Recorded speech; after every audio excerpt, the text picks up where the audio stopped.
It is Thursday night for me, Thursday night for us, and Friday morning for you guys. If you guys are watching this, if you're watching this 6 months later, I guess it really doesn't matter. But usually the reason I say that in the beginning of every devotional is because we do our devotionals Monday through Friday. They're pre-recorded. I pre-record them at night. That way they're released at 3 o'clock in the morning. Some people have asked me, why do you release your devotionals at 3 o'clock in the morning? Well, it's very simple. Because on the East Coast, it's 6 o'clock. And a daily devotional should be a word of encouragement in the morning. So that way the people on the East Coast can get this at 6 o'clock. And that's why we release it at 3 a.m. Yeah, just a little quick explanation about that. Today was very productive, tiring. Obviously, it's the same story I always tell you guys, but it is what it is, man. Really excited because this weekend I'm having evangelist James Fernandez minister to some of the men. And then on Sunday also, he's an old, not only friend, but a worship leader that Sharon knew many, many years ago. And we've had him before once, and I'm really excited to bring him back. Not only is he an evangelist, but he plays guitar, he ministers with music. So I'm really, really looking forward to that. And then on Wednesday, for those of you that are watching this later, maybe it won't matter, but for those of you that are watching this, when it comes out, May 10th, instead of our Wednesday Bible study, it's going to be a special service with Pastor Moses from Uganda. And really, really hoping you guys show up. If you are in the Modesto area, I urge you, please come and support. The fact of him coming all the way from Africa. He hasn't been to House of Rest since 2019. And when we were in the smaller building, which was about half the size of our building now, he came, so this is his first time to see the building we're in now currently, because, as you know, he would come every single year, but then when the pandemic hit, he was not allowed to leave his country. And it was that time that we acquired the building where we're at now. So we've been in the building we have now since the end of 2019. So it's been 3.5 years that we have been there, so, yeah, just really looking forward to that. And, yeah, guys, I'm going to go ahead and read the scripture. And it's going to be, I'm reading out of the ESV, and it's in 1 Thessalonians chapter 2. Verse, I believe it's 9. Yeah. Verse 9. I'm going to go ahead and read it, guys. It says, "For you remember, brothers." Actually, let me say this. The Apostle Paul is writing this to the church in Thessalonica. It's a city in which is modern day Turkey. And anyways, he's writing to the believers that are there in that city, the church. And what Paul would do is write letters, he'd send it over, and then they would pass it along around so everybody could hear. There could very well have been 6 or 7 different gatherings of people in Thessalonica in different houses. So when he didn't send it to only house 1 or house 2, he sent it to the entire church within Thessalonica, and they were called the Thessalonians. Okay, so anyways. It says, "For you remember, brothers, our labor and toil. We worked night and day that we might not be a burden to any of you while we proclaim to you the gospel of God. You are witnesses, and God also, how holy and righteous and blameless was our conduct toward you believers. For you know how, like a father with his children, we exhorted each of you and encouraged you and charged you to walk in a manner worthy of God, who calls you into his own kingdom and glory." He established the church here in Thessalonica. He raised up the leaders here in Thessalonica, he poured into them wisdom, knowledge, teaching them about the things of God. Who knows, how long, but he describes here, and he's telling them, remember something, guys. He's telling the very church that he raised up. He says, for you remember. So obviously he feels a need to have them recollect. And sometimes, guys, sometimes in life, we do this to our kids. We're like, hey, remember that time that I helped you out? Or maybe to a friend, hey, do you remember that time when nobody was there, but I was there? So in a sense, he's telling the people there, for whatever reason, he's telling the church there, or the leaders. He goes, remember, brothers, our labor and toil, we worked night and day. And I love that Paul, he's being straightforward. He's like, guys,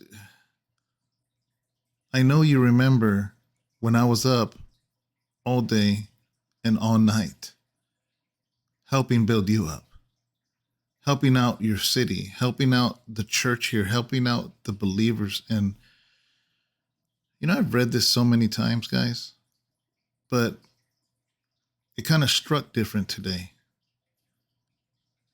because,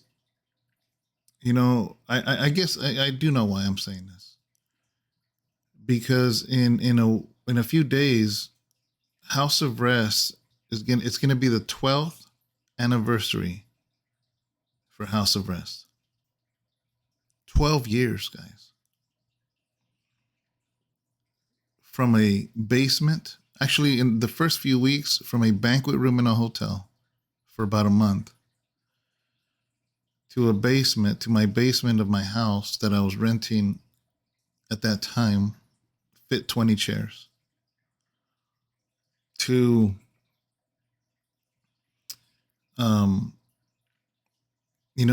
different buildings, to the point of where we're at today. I want you to think back 12 years. I mean, how old were you 12 years ago? Think about that. That's how long House of Rest was established. And here's the thing, House of Rest was not established easy. It was blood, sweat, and tears. And it has been a hard road. Honestly, for me, once I made up my mind to serve Jesus, it's been easy to serve the Lord. It's been a pleasure to serve the Lord. What has been hard is ministering to people. And it just struck me different here. It says, for you remember, brothers, our labor and toil, we worked night and day, that we might not be a burden to any of you while we proclaim the gospel. And Paul's like, listen, man, we did everything we possibly could. And we did all of that to share the gospel of Jesus Christ, to share the good news of Jesus. That's the only reason. That was the only agenda. And I'm going to be lying if I didn't say that it didn't make me reflect back these 12 years, man. Like, I have given my life, my last, over a decade, to disciple, to teach, to exhort, to encourage for 12 years. And then he says, you are witnesses. So I love the fact that Paul's like, hey, I'm not telling you something you don't know because you were there. Paul's like, it's like Paul is saying, how I get down. I'm all about Jesus. You know that I'll teach hours and hours and hours and hours, and I won't stop. And I do everything I can. I love the fact that he says that. He goes, and you are witnesses of this. I'm not telling you something you didn't witness yourself. He says, you are witnesses and God also. So he even throws God in there. He's like, listen, all of you know what I did. Matter of fact, even God knows. Because there's a lot of times, like, even Sharon and I, like, not everything has to be on Facebook. Not everything has to be on YouTube. Not every time you give somebody a blanket or you go to Walmart and buy somebody a sleeping bag or give somebody your dinner or not all that stuff always has to be on social media. The praying for people, the praying for people of demonic oppression, praying for people of sickness, seeing people healed, seeing pain go. And not all of that has to be on video. But here's the thing. God has been a witness, and so he's like, listen, man, you guys are the witnesses. God is a witness. And then he goes on to say, you are witnesses, and God also, how holy and righteous and blameless was our conduct toward you believers. He goes, that our conduct, that the conduct we had amongst this church, that it's been on the level. That we've been blameless. That we've been holy. What does that mean? Holy means set apart for God. He goes, we've been holy. We've been set apart for God. We have had our conduct in the right way. We've conducted ourselves in the right way. We have walked righteous. What does that mean? I say it a lot. Righteous means to be in right standing with God. So he's like, man, I have poured into this church. I've done everything I possibly could, day and night, exhausted myself. He goes, and I didn't ask you for anything because I didn't want to be a burden. I love that Paul is saying that. And then he draws it home with verse 11. He says, for how like a father with his children. So, Paul is an older man. He's like, man, I see you guys as my children. And I love that he says that, right? Because what father is going to treat his children bad? What father is going to take from his children? What good father is going to take from his children? What good father is not going to try to pour in, principles and dignity? And so I love the fact that he says that. He goes, how like a father with his children, we exhorted each of you and encouraged you and charged you to walk in a manner worthy of God. And I feel like he's just pouring his heart out, and he's like, for whatever reason, he's like, I have given you guys my everything. Because I remember I had heard somebody say, or it made me think this, that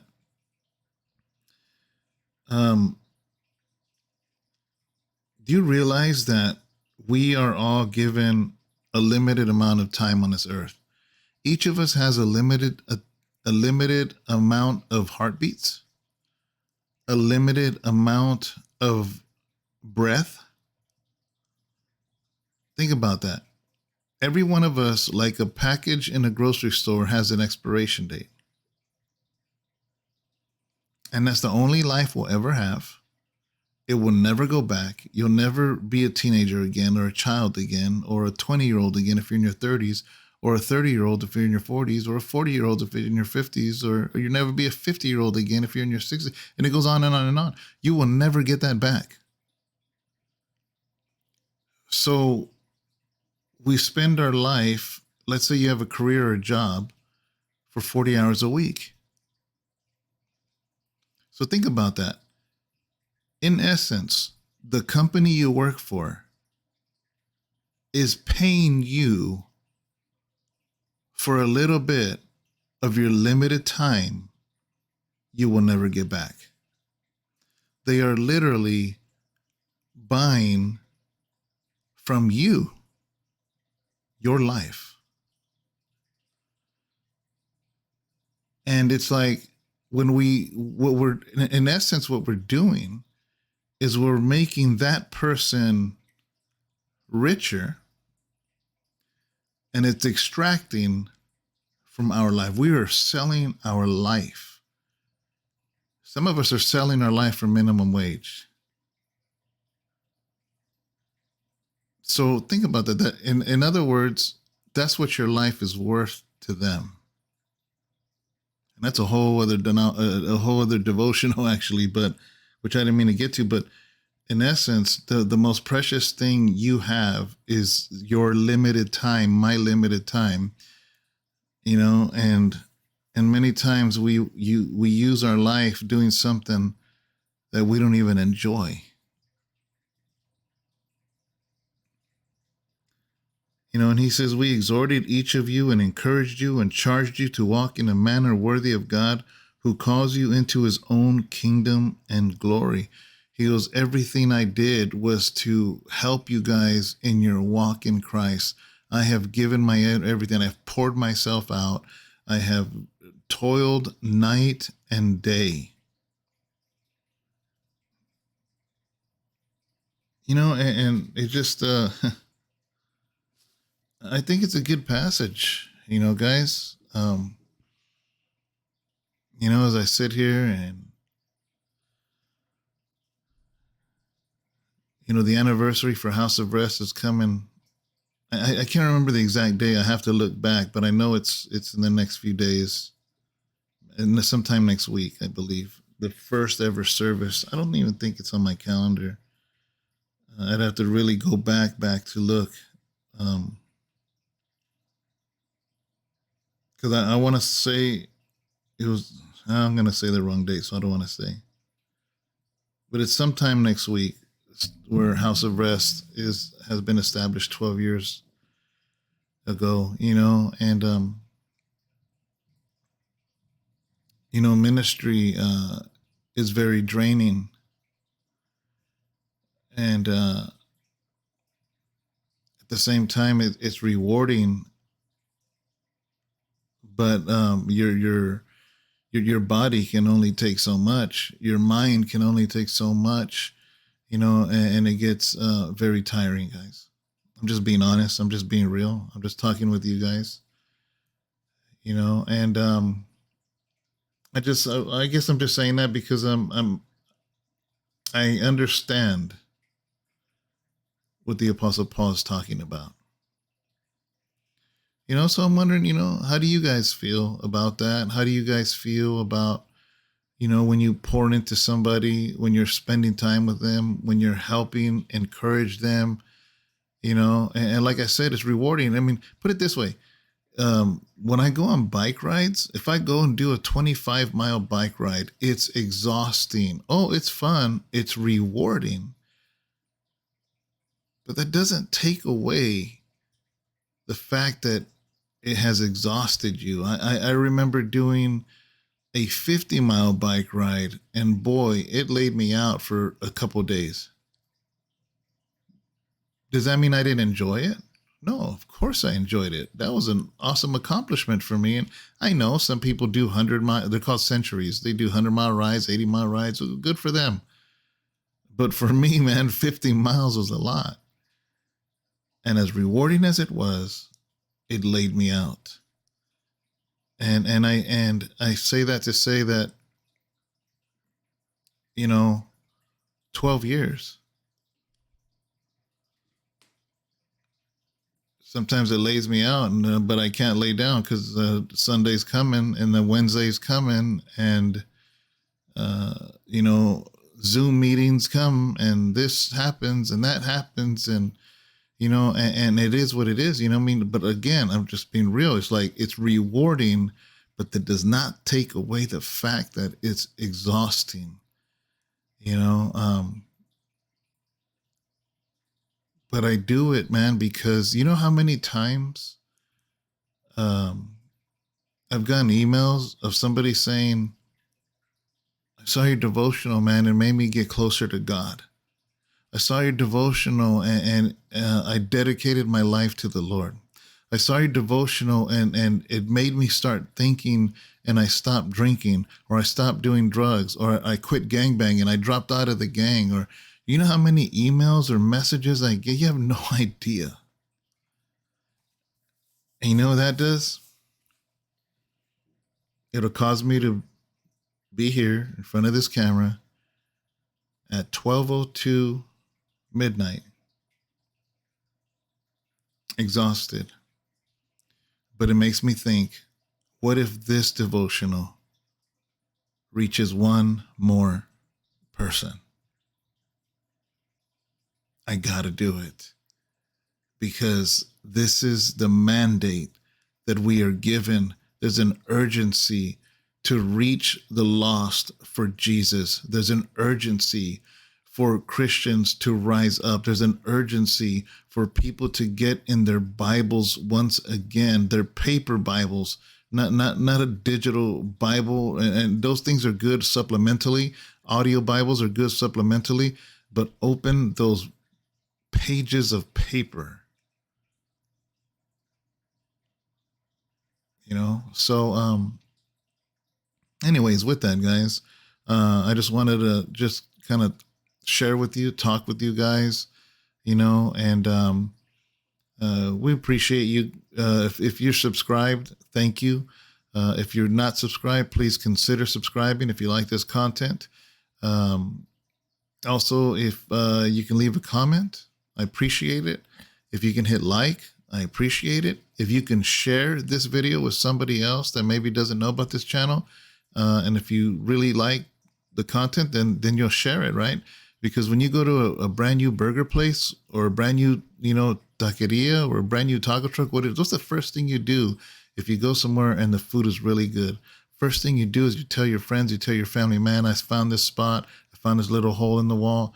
You're so excited. Do you realize what you're doing is you're sharing the gospel of the good news of that burger place or of that taco place? In essence, that's what you're doing, right? Because you're so excited that you found a place that's good that you want to share it with everyone you come across. Well, guess what's better than that stuff? The gospel of Jesus Christ. And if you find a place or a channel or a church that the teaching is solid and juicy and good and nutritious, then I would imagine that naturally you would want to share it. So if you do like the way we teach here at House of Rest at Relevant Bible Talk, then please share this with as many people as you think would appreciate it. Give it a chance. You never know. They might like it. They might get closer to God. They might get saved. So, if I'm, put it this way, this should be a partnership. If I'm up at midnight doing this devotional, then the least you can do is share it to somebody that it could possibly bring them closer to Jesus. That's a good trade-off, right? I'm not asking, and I'm not passing a basket around saying, hey, put your tithe in here. You know what your tithe is? Your share button. That's your tithe into the Lord. Your share button. So I just pray that you have a great weekend, that you have a great day today, and that you join us on Sunday. If you come, if you are in a Modesto area, I'm going to say one more thing. If you're in the Modesto area and you're just watching our Sunday services, and I hope you change your mentality, because a lot of it is this. If you can't come physically, like for some reason you're in a hospital or you're sick, no, I get it. But if you can physically come and you don't, please reconsider your perspective. Because your perspective might be, well, hey, I can receive whether I'm sitting there in a church or receive here in my living room just the same. Yeah, maybe so. But have you ever thought that maybe your presence isn't about you receiving, but about you encouraging somebody else? And that somebody else is not going to get encouraged if you're watching from the screen 5 minutes away from the church and you could have been there. See, going to church isn't always about what you can get. It's about what you can give to those others. I'm just saying. What kind of perspective and mentality are we coming in with? Because there's consumers and then there's family. A consumer comes like as if we're a restaurant. If you don't like what we serve, then you just complain, you do this, you do that. You bark orders at the waitress,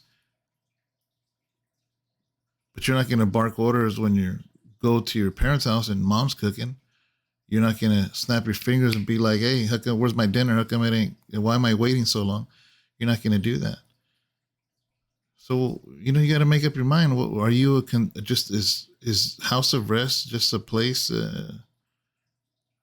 just another restaurant that if you don't like what they're serving, if it ain't fast enough, funny enough, short enough, entertaining enough? Just a thought, guys. Or are we a family or not? Are we a church family?